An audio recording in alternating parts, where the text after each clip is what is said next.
Welcome back, everybody. Today I'm going to teach you how to refresh a printout in OneNote.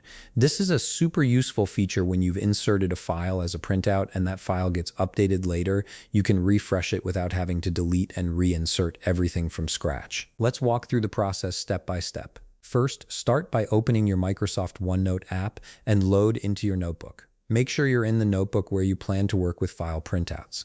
Give it a moment to fully load so all your pages and sections appear properly. Once your notebook has been loaded, we'll go through the full process of adding and refreshing a printout. To begin, head to your Insert tab located on the top part of your screen where your tools and menu are located. Click on Insert to reveal additional tools that will allow you to add various elements to your page. Now, to demonstrate the refresh process, let's first add a file printout to your page. From the Insert menu, click on the File Printout button. A File Explorer window will appear on your screen. From here, browse through your folders and select the file you wish to print out on your Microsoft OneNote page. This could be a Word document, a PDF, an Excel spreadsheet, or any other supported file type.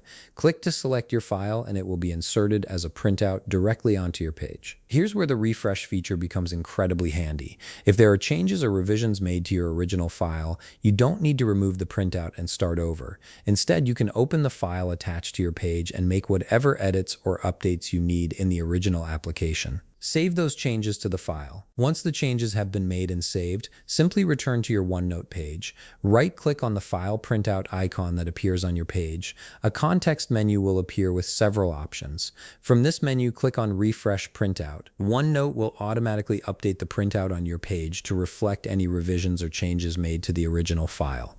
This keeps your notes current without disrupting your workflow or losing any annotations you may have added around the printout. And that's all there is to it. You've now learned how to insert a file printout in OneNote and, more importantly, how to refresh it when the source file gets updated. This feature saves time and keeps your notes accurate and up to date. If you found this video helpful, please leave a like, subscribe, and see you in the next video.